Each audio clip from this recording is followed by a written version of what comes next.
예수님께서 이 세상에 오신 이유는 하나님께서 보내셨기 때문입니다. 영원전에 성부, 성자, 성령님께서 서로 언약을 맺으셨는데 성부 하나님은 성자 예수님을 이 세상에 보내시기로 성자 하나님은 성부의 뜻에 순종하여 사람의 모양으로 세상에 와서 성부의 모든 계명에 완전히 순종하며 십자가에서 죽기까지 순종하기로 서로 언약을 맺으셨습니다.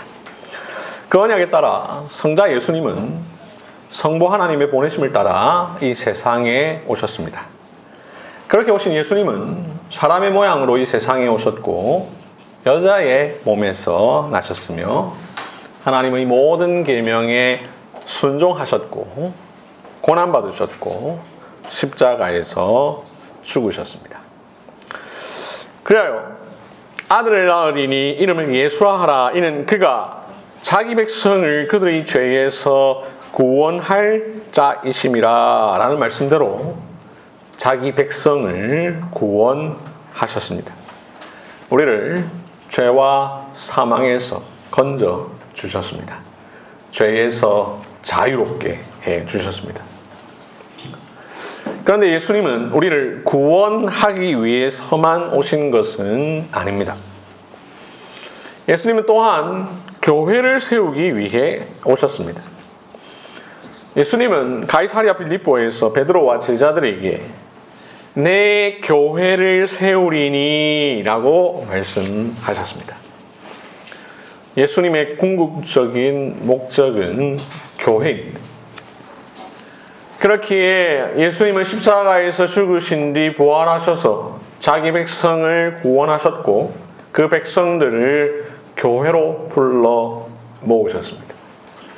구원하신 백성들을 각자 살도록 하지 않으시고 교회 공동체로 불러 모으셨습니다. 그렇게 해서 예수님이 세우시려는 교회는 건물이 아닙니다. 그냥 단순히 예배를 위해만 존재하는 모임이 아닙니다. 단순한 공동체가 아닙니다. 동호회나 교제 공동체가 아닙니다. 문화단체도 아니요, 사회복지기구도 아닙니다. 자기 백성들의 연합체요, 유기적인 공동체이며 그리스도의 몸입니다. 뿐만 아니라 가족입니다. 예수님은 가족 공동체로서의 교회를 세우셨습니다. 이를 위해서 먼저 이렇게 말씀하셨습니다. 누구든지 내 아버지의 뜻대로 하는 자가 내 형제요, 자매요, 어머니이니라. 예수님은 자기의 구원하심으로 말미암아 하나님의 뜻대로 하는 자들을 형제, 자매 관계로 삼아 주셨습니다. 또한 예수님은 십자가 위에서 말씀하셨습니다. 여자여 보소서 아들이니이다.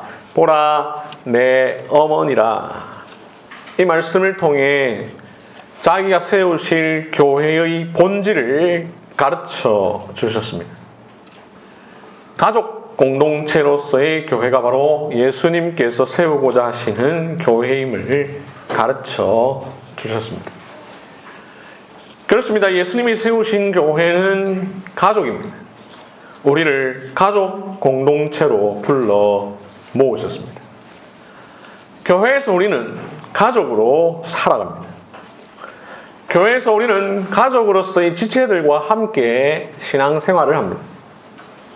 교회당 안에서뿐만 아니라 교회당 밖에서도 그렇게 살아갑니다. 주일만 아니라 평일에도 그렇게 살아갑니다. 평일에는 비록 몸은 떨어져 있어도 마음만은 가족입니다. 육체의 가족이 평일이라고 항상 붙어 다니는 것 아니지만 떨어져 있어도 가족인 것과 마찬가지입니다. 교회가 가족이다라는 사실을 드러내는 방식 여러 가지가 있습니다. 그 가운데 지난주에 말씀드린 하나, 성찬입니다. 우리는 성찬을 먹고 마심으로 가족 공동체로서의 교회를 체험합니다. 밖으로 드러냅니다. 그 성찬에 참여하지 못하는 이들에게 가족 공동체로서의 교회의 끈끈함, 교회의 배타성을 드러냅니다. 육체의 가족의 일원이 되는 것이 배타적이요 오직 혈연으로만 되는 것처럼 영적인 가족의 일원이 되는 것도 배타적이요 오직 믿음으로만 된다는 것을 드러냅니다. 성찬이 가족 공동체로서의 교회의 모습을 드러낸다는 사실은 예수님께서 첫 성찬을 통해서도 드러내셨습니다. 예수님은 첫 성찬 때 자기 가족이 아닌 영적인 가족과 함께 먹고 마심으로 가족 공동체로서의 교회의 모습을 미리 보여주셨습니다. 이 자세한 내용을 오늘 읽은 말씀을 통해 함께 살펴보겠습니다. 오늘 우리는 두 개의 본문을 읽었습니다. 하나는 구약이요, 하나는 신약입니다. 구약과 신약은 다르지만 같습니다. 같지만 다릅니다. 불연속성이 있고 연속성이 있습니다. 오늘 읽은 구약 출애굽기 12장은 유월절 이야기를 다룹니다. 신약 누가복음 22장은 예수님께서 처음 제정하신 성찬 이야기를 다룹니다. 이런 점에서 두 이야기는 다릅니다. 하지만 출애굽기 12장과 누가복음 22장 모두 유월절날 있었던 이야기를 다루며 식사에 관한 이야기를 다룬다는 점에 있어서 두 이야기는 같습니다. 또한 구약의 유월절 식사는 신약의 성찬으로 연결된다는 점에 있어서 연속성이 있습니다. 이 연속성은 우리 주 예수 그리스도께서 유월절 어린 양이 되신다라는 사실에 기초합니다. 이런 점을 염두에 두고 두 본문을 보겠습니다. 먼저 구약 출애굽기 12장입니다. 하나님께서 모세와 아론에게 말씀하십니다. 출애굽기 12장 3절 너희 각자가 어린 양을 취할지니 7절에 보면 그렇게 취한 어린 양의 피를 양을 먹을 집 좌우 문설주와 임방에 바릅니다. 이렇게 하면 어떤 일이 일어나는가 12절 13절에 보면 하나님께서 밤에 이집트 땅에 두루 다니시면서 사람, 짐승 등 모든 처음 난 것을 죽이실 것입니다. 다만 어린 양의 피가 발려져 있는 집에 대해서는 하나님께서 피를 보시고 넘어가십니다. 그래서 재앙이 내리지 않습니다. 이 사건을 가리켜서 넘는다라는 뜻으로 넘을 월을 사용하여서 우리가 유월절이라고 부릅니다. 담을 넘을 때 월담 한다고 그러죠. 하나님은 이렇게 하라 하시면서 14절에서 너희는 이 날을 기념하여 여호와의 절기를 삼아 영원한 규례로 대대로 지킬지니라 라고 하셨습니다. 그렇다면 어떤 방식으로 이 날을 지키는가? 오늘 읽은 출애굽기 12장 3절, 4절, 그리고 7절부터 9절 말씀해 보면 어떻게 지켜야 하는지가 나와 있습니다. 가족에 맞게 어린 양을 잡아서 고기를 구워 먹습니다. 그리고 무교병 쓴 나물과 함께 먹습니다. 여기에서 특별히 주목할 것은 이 음식을 누가 함께 먹었느냐 하는 것입니다. 3절을 보면 너희 각자가 어린 양을 취할지니 각 가족대로 그 식구를 위하여 어린 양을 취하되 라고 해서 가족이 함께 어린 양을 먹는다라고 말씀합니다. 21절에도 보면 너희는 가서 너희의 가족대로 어린 양을 택하여 유월절 양으로 잡고 라고 해서 이 가족이 음식을 함께 먹는 것을 말씀하고 있습니다. 예외적으로 4절에 보면 식구가 너무 적으면 그 집의 이웃과 함께 사람 수를 따라서 하나를 취하며 라고 되어 있긴 합니다만은 여기서 중요한 핵심과 강조점은 각 가족이 함께 먹었다라는 것입니다. 각 가족이 한 마리의 어린 양을 잡아서 함께 나누어 먹었다라는 것입니다.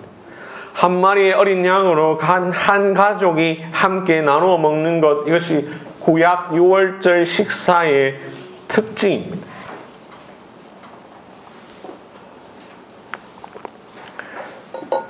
다음으로 신약 누가복음 22장입니다. 출애굽기 12장에 이어서 누가복음 22장을 우리가 보는 것은 둘의 관계성 때문입니다. 앞서 말씀드린 것처럼 둘은 다른 이야기지만 같은 내용입니다. 불연속성이 있으면서 또한 연속성이 있습니다. 구약의 유월절 식사는 신약의 성찬과 연결된다는 점에 있어서 연속성이 있습니다. 이 연속성은 예수님이 유월절 어린 양이 되신다라는 사실에 기초합니다. 구약 유월절 식사와 신약의 성찬이 연결된다라는 사실은 누가복음 22장 15절 말씀을 통해서 알 수 있습니다. 내가 고난을 받기 전에 너희와 함께 이 유월절 먹기를 원하였노라. 예수님은 첫 성찬, 오늘날도 우리가 하는 그 성찬을 함께 하기로 하시면서 유월절 먹는다라고 말씀하십니다. 예수님은 이 말씀을 통해 신약의 성찬이 구약의 유월절 식사와 연속성이 있음을 드러내셨습니다. 이 연속성, 예수님이 곧 유월절 어린 양이 되신다라는 사실에 기초하는데 왜 예수님이 유월절 어린 양이십니까? 구약 유월절에 대해서 앞서 말씀드렸습니다만 어린 양을 잡은 뒤에 그 피를 문설주와 임방에 바르면 하나님께서 이집트 전역에 재앙을 내리실 때에 그 피가 발려진 집에는 재앙을 내리지 않으십니다. 그 피를 보고 유월, 즉 넘어가십니다. 그런데 예수님께서 친히 어린 양이 되셨습니다. 그래서 세례 요한은 예수님의 사역 초기에 예수님을 보면서 보라, 하나님의 어린 양이로다 라고 했습니다. 세례 요한의 말대로 예수님께서 친히 십자가에서 죽으시고 피를 흘리셨습니다. 이를 통해 어린 양이 되셨습니다. 양을 죽여 피를 흘림 같이 되셨습니다. 자기 피로 그렇게 하셨습니다. 그렇게 흘리신 예수님의 피가 우리 개개인의 죄를 가립니다. 그래서 우리의 죄만 보았을 때는 하나님의 재앙, 하나님의 저주와 진노가 우리에게 임해야 하지만 우리의 죄를 가리고 있는 예수님의 피 덕분에 하나님의 저주와 진노가 우리를 넘어갑니다. 유월합니다. 하나님의 재앙이 우리를 피해갑니다. 하나님이 우리의 죄를 보지 않으시고 우리에게 발려진 예수님의 피를 보십니다. 그렇게 십자가의 보배로운 피가 우리를 구원해 줍니다. 하나님의 심판에서, 하나님의 형벌에서 면제케 해줍니다. 이런 점에서 예수님의 십자가 사건은 유월절 사건과 같습니다. 그래서 고린도전서 5장 7절은 말합니다. 우리의 유월절 양 곧 그리스도께서 희생되셨느니라. 우리의 유월절 양 곧 그리스도께서 희생되셨느니라. 베드로전서 1장 18절 19절 말씀은 이렇게 말합니다. 너희가 알거니와 대속함을 받은 것은 오직 흠없고 점없는 어린 양 같은 그리스도의 보배로운 피로 된 것이니라. 이렇게 우리를 위한 유월절 어린 양이신 예수님께서 어린 양으로서의 십자가 사건을 감당하시기 전날 밤 사도들과 함께 앉으십니다. 그리고 말씀하십니다. 내가 고난을 받기 전에 너희와 함께 이 유월절 먹기를 원하였노라. 마침 유월절 식사 때가 이르렀는데 예수님께서 사도들을 부르시면서 그들과 함께 유월절 식사에 참여하기를 원하십니다. 그리고는 최초의 성찬을 제정하십니다. 빵을 주시며 이것은 너희를 위하여 주는 내 몸이라 하십니다. 잔을 주시며 이 잔은 내 피로 세우는 새 언약이니 곧 너희를 위하여 붓는 것이니라 라고 하십니다. 어린 양과 무교병과 쓴나물을 함께 먹고 나누어야 하는데 그 대신 자기의 살과 자기의 피를 음식으로 주시니 자신이 곧 유월절 어린 양이심을 드러내십니다. 예수님은 유월절 어린 양처럼 우리에게 임해야 할 하나님의 진노를 넘어가게 만들어줄 것입니다. 예수님은 유월절에 십자가에서 우리를 위하여 자신의 피를 흘리실 것입니다. 그런데 이 유월절 식사 자리에 누가 함께 하고 있습니까? 14절 예수께서 사도들과 함께 앉으사. 분명 15절에서 내가 유월절 먹기를 원한다라고 하셨으니 가족과 함께 유월절 식사를 하셔야 합니다. 구약의 유월절 식사의 규례대로 예수님은 제자들을 각각 자신의 가족이 있는 집으로 돌려보내셔야 합니다. 예수님도 빨리 자기 집으로 가셔서 자기 가족과 함께 음식을 나누셔야 합니다. 자기 어머니 마리아와 동생 야고보, 요셉, 시몬, 유다와 함께 이 식사에 임하셔야 합니다. 그러나 예수님은 사도들을 앉히십니다. 사도들과 함께 이 유월절 먹기를 원하십니다. 구약 유월절은 자기 가족들과 먹었습니다. 그런데 예수님 자기의 제자들과 함께 모여 유월절을 잡수십니다. 유월절 음식을 먹는 행위는 가족 공동체에서 이루어지는 것인데 예수님께서 사도들과 함께 식사를 하십니다. 여기에 큰 변화가 있습니다. 동일하게 유월절 식사지만 음식을 함께 먹는 대상이 바뀌었습니다. 불연속성이 있고 연속성이 있으며 연속성이 있고 불연속성이 있습니다.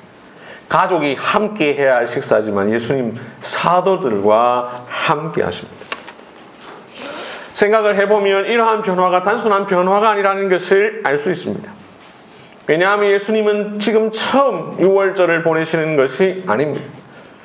오늘 이 본문에서 예수님의 나이가 대략 만 33쯤 되었으니 예수님 그 이전에 30번 정도 모세의 율법을 따라 가족과 함께 유월절 식사를 하셨을 것입니다. 자기 어머니 마리아, 자기 동생 야고보, 요셉, 시몬, 유다 그리고 여동생들과 식사를 하셨을 것입니다. 그렇게 하시면서 이스라엘을 구원하신 하나님을 함께 기념하셨을 것입니다. 그러나 이제 마지막 때에 이르러 예수님께서는 그동안 지키던 방식이 아닌 다른 방식으로 유월절을 지키십니다. 이제는 함께 식사하는 대상을 바꾸십니다. 바로 사도들로. 이렇게 하심으로 예수님은 암묵적으로 말씀하십니다. 너희가 바로 내 가족이다. 내가 바로 너희와 가족이다. 이 사도들 누구입니까? 예수님의 부활 이후에 교회를 세우게 될 자들입니다. 교회의 기초가 되는 자들입니다. 사도들 예수님의 부활과 승천 이후에 온 세계에 흩어져서 복음을 전함으로 곳곳에 교회를 세울 자들입니다.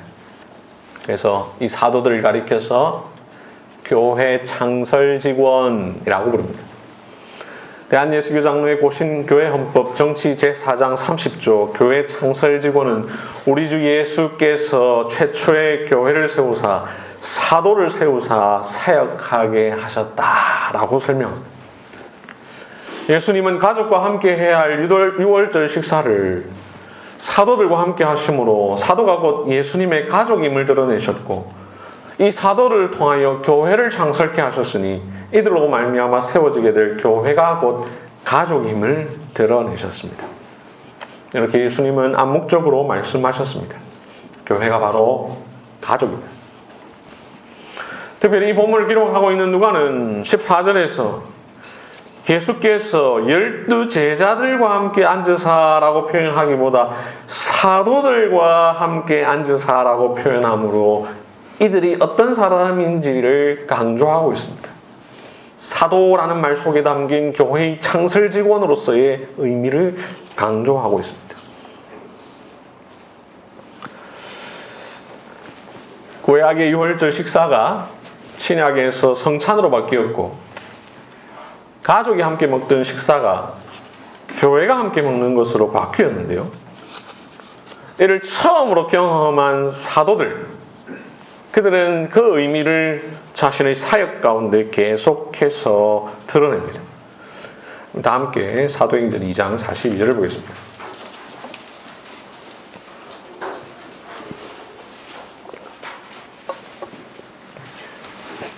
사도행전 2장 42절, 신약성경 190쪽.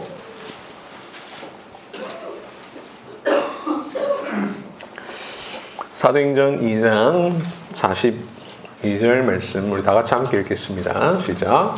그들이 사도의 가르침을 받아 서로 교제하고 떡을 떼며 오로지 기도하기를 힘쓰니라. 이 말씀 위에 쭉 내용을 보면 예수님의 부활과 승천으로 말미암아 교회가 세워집니다. 사도들의 사역으로 최초의 교회 예루살렘 교회가 세워집니다. 그리고 그렇게 세워진 교회가 반복적으로 행하는 일을 사도행전 2장 42절이 진술하고 있습니다. 여기 떡을 떼며 라는 말은 성찬을 행하며 라는 말입니다. 예수님께서 죽으시기 직전에 행하셨던 첫 성찬 이후 두 번째 성찬이 여기에 등장합니다. 이제 더 이상 유월절 식사를 하지 않습니다. 더 이상 어린 양을 먹지 않습니다. 대신 새로운 어린 양이신 예수 그리스도의 살을 상징하는 떡을 뗍니다. 이렇게 유월절 식사는 성찬으로 완전히 바뀌었습니다. 이제 계속해서 성찬이 유월절 식사를 대신합니다. 이 성찬에 참여하는 그들입니다. 그들, 주님의 부활과 승천으로 말미암아 세워진 최초의 교회인 예루살렘 교회 교인들입니다. 육체적 가족이 아닌 영적 가족인 교회 공동체가 함께 먹고 마십니다. 교회의 창설자인 사도들, 이제 그들에 의해 세워진 교회 공동체가 함께 식사를 나눕니다. 사도의 가르침을 받아 떡을 떼고 있습니다. 이렇게 교회 공동체와 함께 떡을 떼고 있는 사람들 상당수는 이스라엘 사람들입니다. 그들은 불과 몇십 일 전만 하더라도 유월절에 자기 가족들과 유월절 식사를 했던 자들입니다. 그러나 이제 교회 공동체에서 함께 모여 식사합니다. 가족에서 교회로 그 대상이 바뀌었습니다.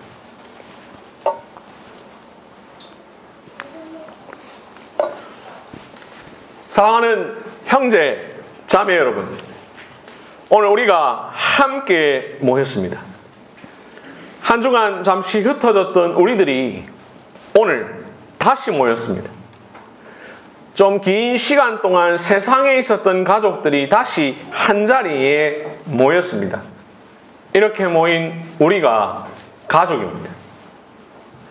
가족으로서 우리가 함께 모여 한 분 하나님 아버지께 예배합니다. 같은 믿음 안에서 한 말씀을 듣고 한 찬송을 부릅니다. 서로 돌아보고 살피고 삶을 나누고 서로 사랑합니다. 그리고 무엇보다 오늘 함께 떡을 떼려 모였습니다. 이렇게 모인 우리가 이제 주님의 살을 떼어 나누어 먹고 주님의 피를 나누어 마십니다. 사도들이 가족이 아닌 예수님과 함께 성찬 식사를 했고, 사도들이 가족이 아닌 예루살렘 교회 성도들과 함께 성찬 식사를 한 것처럼 오늘 우리가 영적 가족 교회와 함께 성찬 식사를 합니다. 사도의 가르침대로 합니다. 이렇게 우리가 함께 영적 식사에 참여하니 우리는 가족입니다. 너희는 하나님의 가족이라 라는 사도 바울의 가르침, 우리의 성찬을 통해 풍성히 드러납니다. 성찬이 행해지는 그곳에 가족 공동체로서의 교회가 있습니다. 가족 공동체로서의 교회는 성찬을 통해 가족됨을 드러냅니다. 그렇기에 성찬은 교회의 본질에 속합니다. 예수님께서 친히 제정하신 성찬은 풍성한 의미가 있습니다. 그저 예수님의 죽음만으로 축소시킬 수 없습니다. 예수님의 초림, 생애, 고난, 죽으심, 부활, 승천, 재림을 다 담고 있고 나타냅니다. 그리고 예수께서 행하신 모든 사역의 풍성한 의미를 이 성찬이 담고 있고 나타냅니다. 주님이 세우신 교회와 그 교회 안에 담겨진 신비로움, 사귐, 풍성한 의미를 다 담고 있고 나타냅니다. 우리는 성찬을 통해 독특하고도 신비로운 사귐을 경험합니다. 교회 공동체는 주님께서 새롭게 허락하신 가족 공동체라는 사실. 우리가 비록 부모가 다르고 성이 다르지만 하나님과 예수님 안에서 한 가족이요 형제, 자매라는 사실. 이 사실을 우리가 경험할 뿐만 아니라 세상에 알립니다. 교회 공동체의 아름다움, 교회의 끈끈함, 이것은 세상이 알 수 없는 것임을 세상으로 하여금 이 공동체를 시기하기를. 그래서 성찬은 눈에 보이는 말씀입니다. 성찬은 교회가 무엇인지를 눈으로 보여줍니다.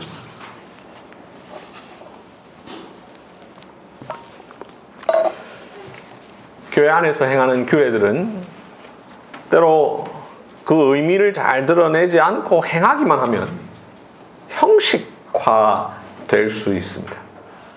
예배도, 기도도, 찬송도 그렇고 성찬 역시 마찬가지입니다. 많이 그리고 자주 하는 것 좋지만 만약 그 의미에 대한 이해 없이 많이만 하게 되면 그것은 형식주의, 외식이 됩니다. 성찬은 형식주의가 될 가능성이 아주 높은 규례 중에 대표적인 것입니다. 교회 역사를 보면 우리가 잘 알 수 있습니다. 로마 가톨릭의 성찬이 그렇습니다. 현대 복음주의 교회의 성찬이 그렇습니다. 모양만 있고 내용이 없습니다. 형식은 있는데 본질이 없습니다. 성찬을 행하되 우리가 한 가족이라는 의식이 없다면, 같은 믿음과 같은 신앙 고백이 없다면, 평소에 서로의 돌아봄이 없다면, 평소에 서로 사랑함이 없다면 성찬은 외식입니다. 마치 누가복음 18장에 나오는 바리새인의 기도와 다를 바가 없습니다. 그러므로 오늘 성찬에 참여하면서 자신의 모습을 돌아보시기를 바랍니다. 교회에 온전히 속하여 그 교회의 교우들과 하나의 가족을 이루지 않은 자, 교회에 속해 있으면서 정작 교회 안에서 가족됨을 누리지 못하는 사람, 자신의 죄를 먹고 마실 수가 있습니다. 성찬을 함께 먹는 관계가 식구지만 성찬을 먹는 행위만으로 식구가 되지 않습니다. 성찬을 그저 의례적으로 해서는 안 될 것입니다. 이 상에 함께 참여하는 일과 더불어 그저 말로만 가족이라고 하는 것이 아니라 진실로 서로를 섬기며 돌아보고 한 몸됨을 이루기 위해 애써야 합니다. 내가 이들과 함께 한 지체, 한 가족을 이루고 있구나 하는 의식이 있어야 합니다.